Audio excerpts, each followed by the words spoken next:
Okay, so this legitimately is probably like take seven because I accidentally erased a good 5 minutes worth of speech. So this is the first official episode of the Aaron J podcast. I am, of course, the Aaron J. If I sound kind of nasally, it is because I'm trying to fight a cold before it starts. So one of my nostrils is completely down. It has like a out of service sticker on it, and the other one is working. So if I stop or to take a breath, that's why it is. Or if my speech is kind of off, that's why it is too. So let's get right into it. It's going to be a shorter one than usual because I really want to wait to have a co-host or somebody to bounce ideas off of and stuff like that. You know, have an actual conversation versus me just blathering on and on and on about random stuff that I find that I find fault in. But we're going to start on a positive note. Semi-positive. This is a really dark show, but Netflix dropped 13 Reasons Why season 3 last week. I want to say either Thursday or Friday because that's when I remember starting to watch it. I want to say it was probably last Thursday or Friday when they dropped season 3. To catch you up real quick, season 1, Hannah Baker, at the time the most irritating character on the show, committed suicide, and she released 13 tapes to 13 different people in her life that were all involved in why she committed suicide. Really kind of a dick move if you ask me, because don't make me feel worse about, especially from Clay's perspective, where he didn't really do anything wrong, but she made him feel like a complete piece of shit. So with Bryce, of course, he deserved a lion's share to blame, and others. I'm really forgetting the one black kid's name. He had a Carlton Banks esque vibe to him. He basically wanted to date with Hannah to show off, like, oh, I did a Hannah too. That was like the whole theme of the season was everybody versus. It was basically every male in the school and the one gay Chinese girl versus Hannah. Season 2 was about basically the trial of Bryce Walker. Bryce Walker being like the main quote unquote villain of the show. We'll get to it. Bryce Walker was basically the villain of the show. Again, spoiler alert if you haven't seen it, but I really feel like you should have by now. Bryce Walker was basically the villain of the show. He raped Hannah. He raped Jess while her boyfriend stood outside the door. And Hannah witnessed it from the closet. So two people could have stopped the rape but didn't. One was her boyfriend, one was her best friend, and neither of them decided to intervene and try to stop Bryce. So the second season, we're about the trial of Bryce Walker because Clay Jansen, who was Hannah's friend, released all the tapes to the media, so that everybody knew what had happened. So Bryce was getting found out, but it turned out that they had a clubhouse out back, in the back of the football field, rather, where they would rape other girls. Like that was like the culture of the school. I would never want to go to this high school, by the way. They got just a lot too much shit going on for my taste. So that happens. Also in season 1, one of the characters tries to kill himself and misses. Like the bullet goes in but goes back out. So he has issues remembering stuff in season 2, and he has to listen to the tapes again to figure out what had happened. Then he figured out why he killed him, why he tried to kill himself, because he knew he could have stopped Bryce. So on and so forth. So you got all that going on. It's a lot of stuff going on. You got to check it out. So I'm going to miss a lot of stuff. But that's the brief synopsis of season 1 and 2. Season 1, the act of rape. Season 2, the trial of Bryce Walker, where everything came out to the open. Bryce, of course, is rich, so he got off. You know, the whole angle was Bryce Walker is obviously white and rich, so the white privilege factor played in, which is kind of deep, but it was a good season. Season 2 was a good season. Season 3 was where they ramped it up to a whole different level. At the end of season 2, you saw the photography kid, because I forget his name at this point. He gets assaulted by Monty, who was on the football team with Bryce, who was mad at him because he thinks he exposed the rape thing, the rape hut they had. Like they had like a whole little rape hut going on. So they sodomized him with a broomstick and left him on the floor bleeding. Horrendous scene. So see, at the end of that season, the kid who got assaulted with the broomstick, he comes to the school dance about to shoot it up. He got all type of guns on him, AK-47s, pistol. He's about to do a school shooting. They try to pick stuff from what's going on in our society and put it all into one season. So it's kind of like it's too much at times because it's like really, it's people getting sodomized, raped, and school shootings all in one school. They would shut that school down. Like if that school was in reality, everybody there that was a staff member would have got fired for gross negligence, and they would just shut that school down and send every kid to therapy. But of course, it's television, so it's fictionalized and dramatized and all every size you can think of. So that happens. He almost shoots the school up. Season 3, it picks up. He's extremely skittish because of course he got sodomized with a broomstick, so he's extremely skittish. There's like being touched. So they deal with that during the whole season, and then you meet the most irritating character. I thought Hannah Baker was bad. Like I legit was happy that Hannah just appeared as a ghost in season 2. As season 1, they were show her, but she's really irritating. When you watch the show, you see what I'm talking about. There's a new character named Ani. I want to say Ani. She's from Kenya. Her mom is the housemaid for Bryce's mom's father, because Bryce's dad left after the embarrassment of his son being outed as a rapist. He leaves and goes to get another young wife, because that's how you get over your son being a rapist, is you go out and get a 19-year-old and you're 50. But whatever, that old trope of the rich old white man dumps his wife and child to go get a younger woman, that we've seen it all. That's a tale as old as time. But that's one of the parts of the story, is that his dad basically abandons him, like, man, you a fuck up, I got no time for you. So that's all going down. A lot of characters come back into play. I don't know the actor's name that plays him. He played Antoine Fisher. He was a school counselor in season 1 and 2. He got fired in season 2 for negligence. He was the one that got fired, not the principal who knew the rape was going on. He comes back in season 3 as Bryce's counselor. Spoiler alert. But Annie is by far, each season has a character that serves as the narrator, so you know what's going on. You can see what's going on, but they serve as like the background voice of everything going on. So in season 1 and 2, of course, it was Hannah through the tapes. She was narrating everything through the tapes. Season 3 was Ani. Ani is hands down the most irritating character they could have possibly put on the show. Which I know why they did it. If you guys follow South Beach Griffey, he said it. He flat out said it, and it's the same thing I was thinking the whole time. It was obviously for inclusion. You need another black character because the female black character who was on there season 1 and 2, I guess didn't come back. So they were short a black character. So they had Jess, and that was it. So they had to have her in there. So they shoehorned her in like this role of the person who's describing Bryce's, fight for redemption or whatever. So of course she ends up, she lives in the house where her mom is the maid at. Don't ask me why the only black characters in the show are either the victim of a rape or a housemaid. We'll just let that go. So she of course lives there. You can see it happening the whole season. She of course is intimate with Bryce, but she's such a hypocrite. Like she's such an irritating character because she's such a hypocrite. Like the entire time she's judging Clay and saying, Clay Jansen is overly emotional and this and that. It's like where you're having sex with a rapist. Like you're sleeping in the bed with him, not even like just having sex and leaving. She had sex with him, like slept in the bed, spooned with him, defended him. Bryce Walker was not like you guys thought. Yeah, he was a rapist, but, and I feel like when you make that sentence, when you say that sentence, you kind of already know you're full of shit. But just her whole vibe was judgmental. She knew all this information and she waited to the ass end of the season. Like she literally waited till Clay was in chains. Again, spoiler alert. She waited till Clay was in chains to decide to fess up and say, oh, I know that so-and-so didn't do it because. And it's like, really, bitch? You held on to this information the entire season and now you decide to, at this point, say, oh, I know why he didn't. He's not guilty. It's like if your friend is going to jail and you know they're innocent. And you just sit there with the information and wait till like they're on death row and then, the CO's hand is on a switch about to hit the electric chair. And you're like, wait, he couldn't have killed so-and-so because he was with me. And it's like, wait a minute.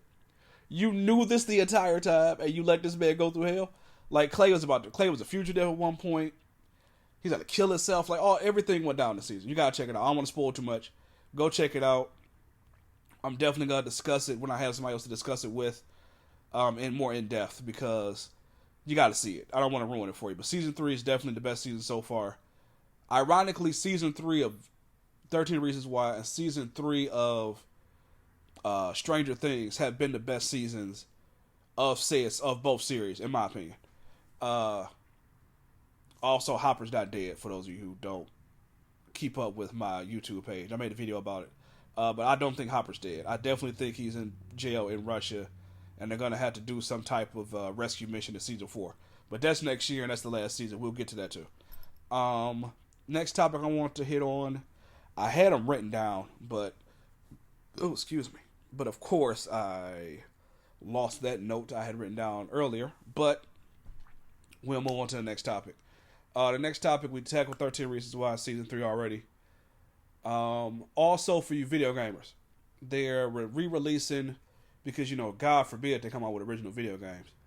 But this is one of the few re-releases that I'm actually looking forward to, because we've only gotten it in like the I don't know if you've seen like the fake Genesis that they sell at like CVS and stuff, where they've got games on there, like they may have Aladdin on there and stuff like that.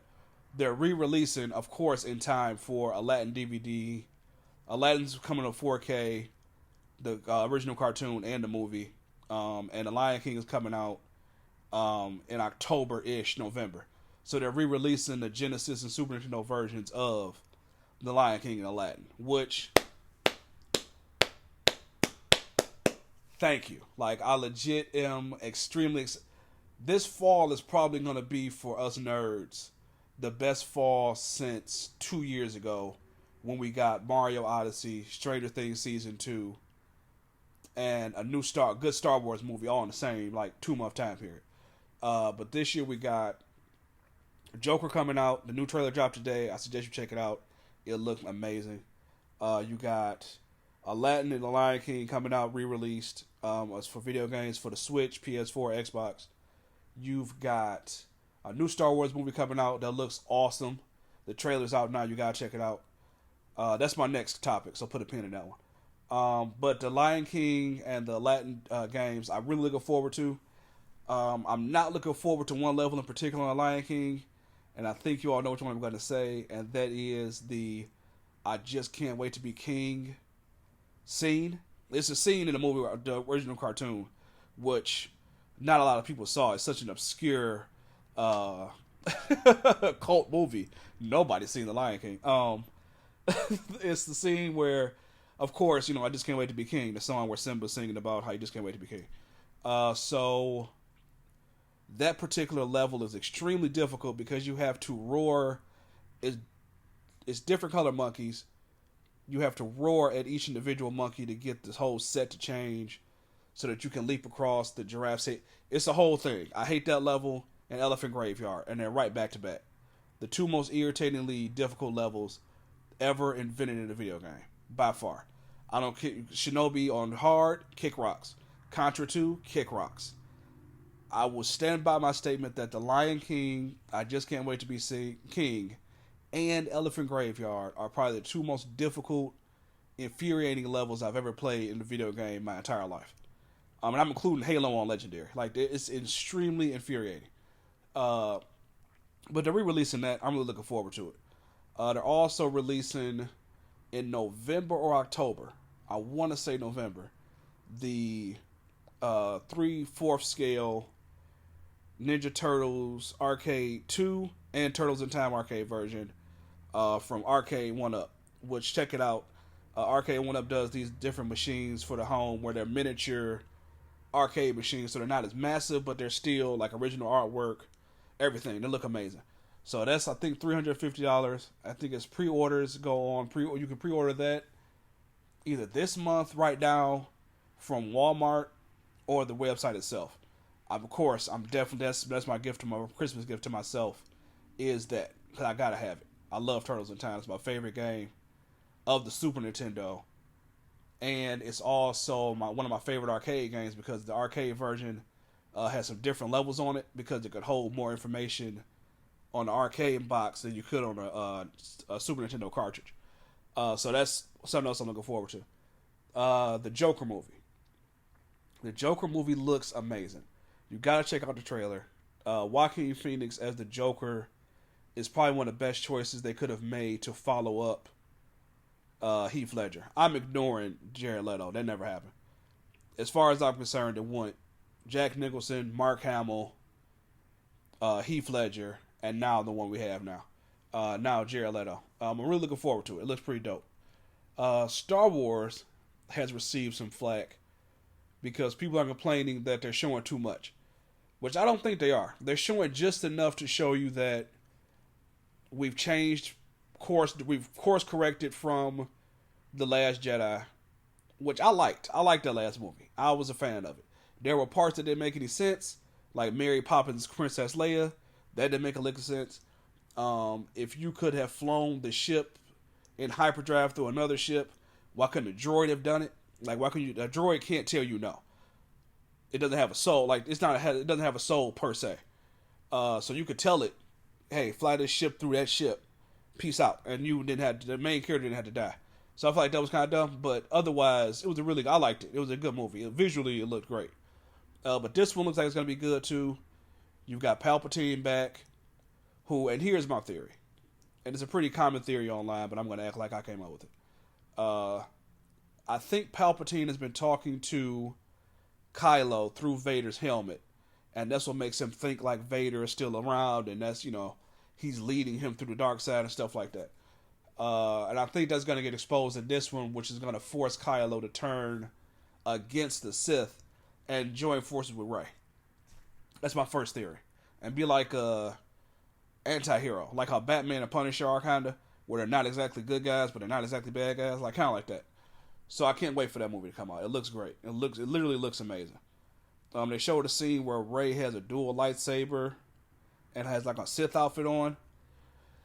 My fellow nerds, I'm going to need you to remember your Star Wars history, and I refer you back to the book of Episode 5, the Dagobah scene in the cave.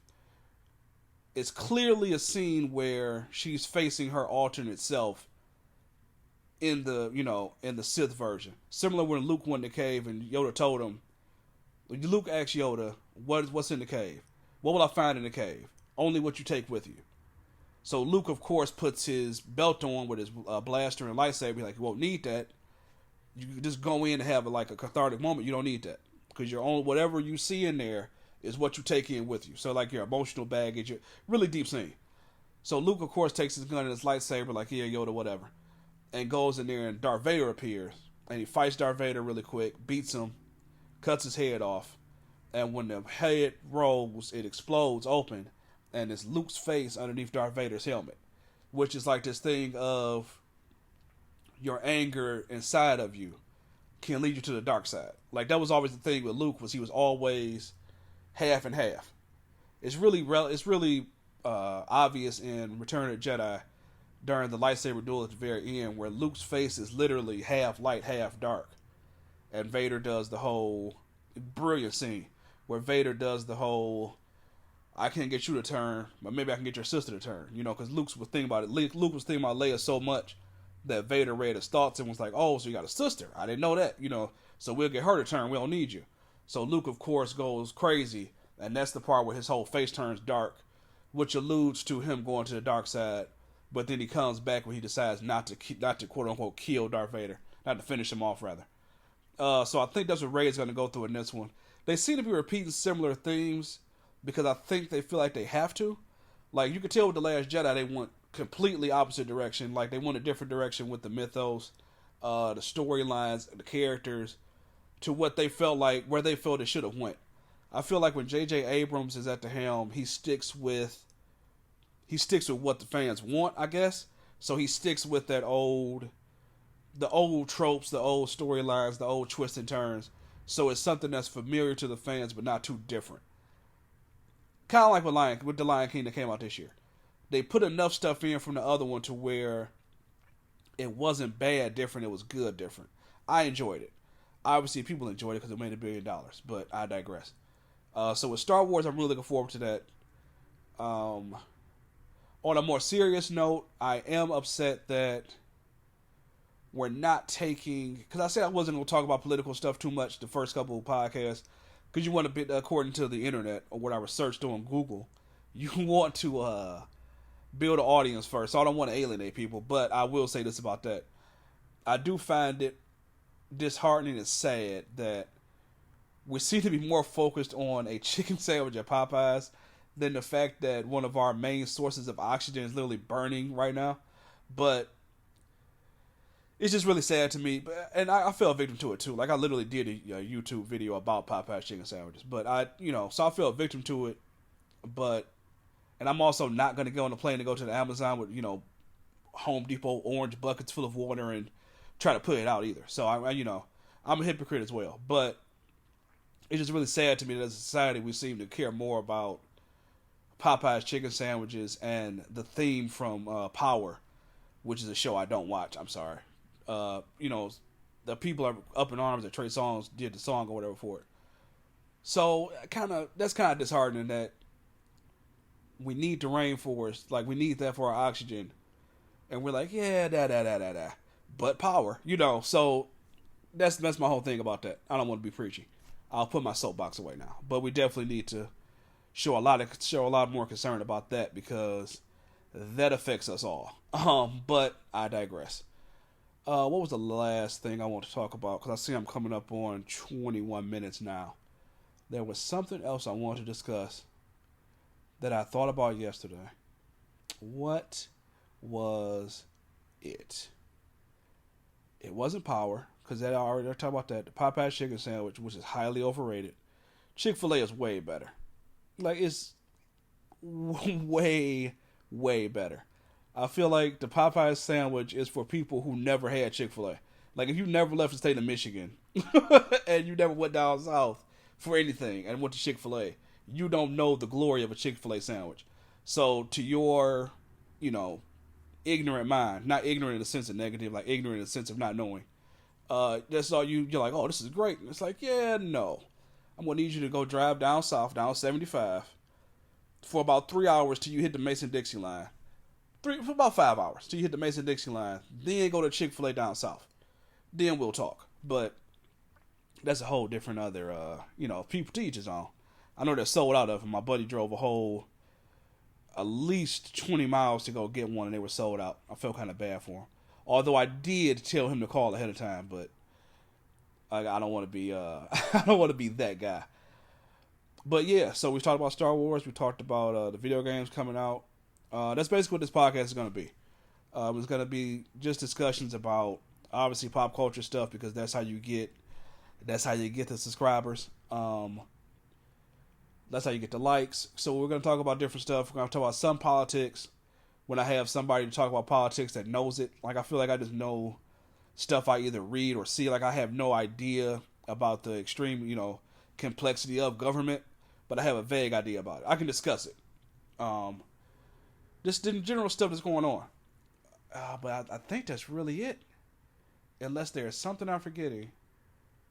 There was a brief beef with Kobe and Shaq this morning, but they have seemed to squash that over the past hour, so that's pointless to discuss. Kobe apparently threw some shade at Shaq and said we'd have won 12 rings had you been in shape like me. It's a valid point because they would have. That's really one of the main reasons they lost to the Pistons. Then they had a depleted lineup, and the Pistons were just a better team, but that's a whole different other podcast conversation. But they got into it. Shaq said we probably would have won more had you passed the ball more. Or we would have lost to the Pistons had you passed the ball more. Which I got to fact check Shaq real quick. Yes and no. The only game you won against the Pistons was game 1. And if memory serves, it was Kobe Bean Bryant who got that last shot over Rip Hamilton that won you guys the only game you won in that series. But again, what do I know? I only watched it on television. But so there's that. I honestly had something else to discuss with you guys real quick, and I completely forgot what it was, and I have to apologize.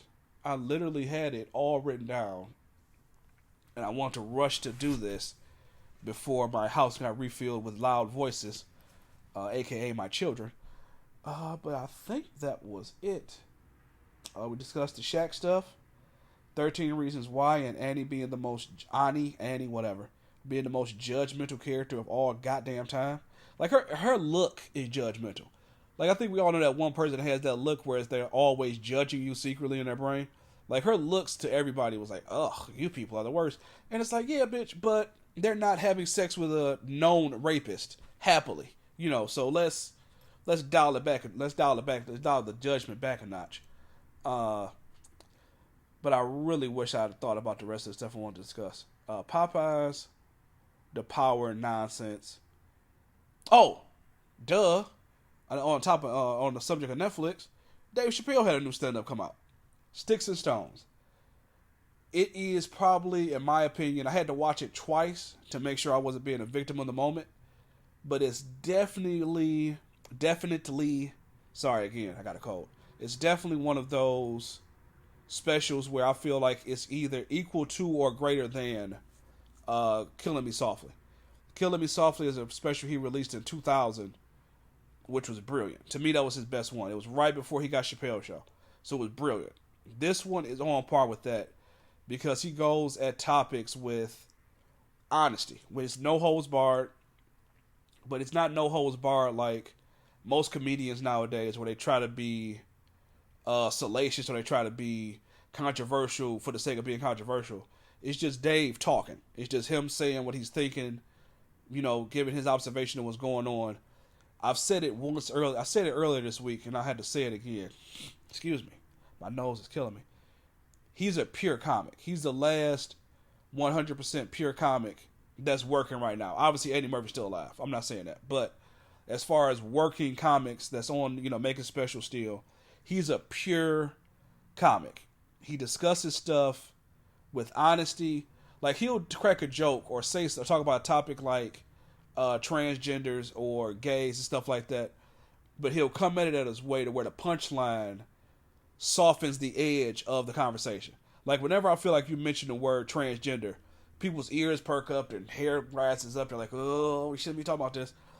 But the way he cracks the joke and the punchline, it takes the edge off to where you're like, oh, okay, yeah, we can talk about stuff. Like, that's the issue. I feel like we don't discuss the full totality of issues. So he discusses stuff from both angles. Like he said, he's known as what's called in the streets as a victim blamer. To me, victim blaming can be very bad depending on, I want to say not just so much the situation, but depending on what you're saying, I guess. So, for example, I'll clear that up. For example, if you come to me and say, Aaron so-and-so punched me in the face, I'm not going to ask, are you okay? I'm going to ask, what did you do to get punched in the face? Because we know you got punched in the face. We know that fact. That's a fact. We got that up on the board. We need to connect why you got punched in the face so that shit won't happen again. So he was approaching it like, he was, of course, cracking jokes about the Michael Jackson documentary. He said he's been dead for 10 years. Somehow he got 2 new cases. The R. Kelly issues, stuff like that. So he said he got called a victim blamer. But to me, he's not. And I feel like I get called that on occasion where I'm not. I'm just asking the whole story. Like, tell me the whole story, A, B, and C, and let me come up with my own conclusion. Versus somebody telling me this happened, so we have to be mad. And it's like, wait, what? Well, why did it happen? Like, what led to it happening, and what can we do so it won't happen again in the future? And it's like people don't want to have the whole conversation. They just want to deal with the part with the victim, and that's it. Like, oh, classic example, someone would get sexually assaulted. Okay, well, what happened that led to it? Because we know they got sexually assaulted. It's horrible, it's horrendous. What led to it? Like, what's the connecting line so that we can figure out what's going on to stop it? And that's why we can't stop a lot of issues I feel like we're having, because nobody wants to hear the whole story. They just want to hear this part of it. Okay, I'm mad, and that's it. Where it's like, well, no, what happened that led to it so we can correct it going forward? Otherwise, you're just putting a Band-Aid on a bullet wound. But I digress on that point. But brilliant stand-up. I definitely suggest checking it out. While you're checking stuff out on your cell phones, your tablets, and your Xboxes and whoosy what's its. I sound like an old man. And whoosy what's its and your smart TVs. If you could go past Instagram and do your boy a huge favor, I need you to check out two sites for me. I need you to check 2 pages rather. I need you to check out My cousin's photography page, which is PJ Visuals. This young cat, he does some great stuff with his. He does a great job with cameras. With cameras, that sounded so old. He does a great job with photography. He takes it seriously. I'm super proud of him. Well, I've always been proud of him, but I'm super proud of him now because I champion anybody who goes out and does something that I feel like their dream. They go against the norm. Like a lot of people in Detroit, from where he's from, his generation. I don't want to just say Detroit, but a lot of people from his generation are just happy having a job where, oh, I work at the factory, or I work here, and I make $15 an hour. And it's like, yeah, you make that money, but you're always tired. You're never at home. You're always irritable. So is it really worth it? With him, he's chosen something where he can actually, in my opinion, where he can actually do something he loves and be able to provide for his son, which is awesome. So I champion that. Kudos to him. He has my undying support. PJ Visuals, check him out. He does amazing work. He definitely won't try to gouge you. You get a lot of photographers where they think because they got the drones and the flashes and all the bells and whistles that they can charge your arm and a leg, and you still get the same pictures you probably would have gotten from an iPhone. What Paul does, he's professional. Professional. Not I'm sorry, my voice starting to go out. Not sketchy or a creep or anything like that. He's definitely professional about his. I love him for it. Just I suggest check him out. Like I said, PJ Visuals. While you are on Instagram, if you could slide over to, and it's all one word, presently gifted _ Presently Gifted is a cupcake, cake, desserts basically. With homemade desserts, professionally made, with love. They taste awesome. I wouldn't recommend you bullshit. Excuse me, I'll take a sip of my Gatorade. But I wouldn't lead you astray. She makes great cupcakes. Excuse me, her name's Latoya. She owns the business. So definitely show her support. I made a video about her cupcakes before. They taste amazing. So definitely, if you could show those two their support, I would love it. Like I said, PJ Visuals, presently gifted, all one word _ If you could also like, share, and subscribe to this video, tell a friend. Definitely give me comments. I'm not above critique. I say anything you can say to me, I've said far worse stuff to myself in my head. So definitely give me critiques. I know I do stumble over words sometimes. Again, I got a cold. I'm trying to do this video. I have to edit it and get ready for work and figure out what I'm going to eat for lunch at work. But definitely check those two out. Like I said, PJ Visuals, presently gifted. And I'm trying to get my other friend who makes cookies and whatnot to get her page going so I can shout that out too. So like I said, this has been the pilot podcast for The Aaron J. I am, of course, The Aaron J. Check me out on Twitter at @the_Aaron J on Twitter, and on Snapchat, I believe it is The Aaron J, all one word. Check me out. Like I said, like, share, and subscribe. Definitely let me know what you think. Tell a friend. If you got any topics or anything you want to hear me discuss or rant about, let me know. I'm not above that. I'm extremely lazy. And I literally some days have a content block. So I can't, I had to make up just random stuff to put up on YouTube. So I keep my content up. But like I said, this has been the first show. Like, share, subscribe. Tell me what you think. Peace and love. PJ Visuals, presently gifted. Check them out. Check out A Boogie 83 on YouTube. That's the page. I try to put up stuff daily, if not every other day. On Thursdays and Fridays, I try to do a week review of stuff that goes on during the week. Probably won't be that long of a video because I tackled a lot of stuff during this one. But like I say, next time you hear from me, hopefully I will have a co-host, and we can discuss some more stuff that's going on. Like I said, like, share, subscribe. Hit me up in the comments. Let me know what you think. And that's it. Peace and love. Oh, baby, you are so talented, and they are so dumb.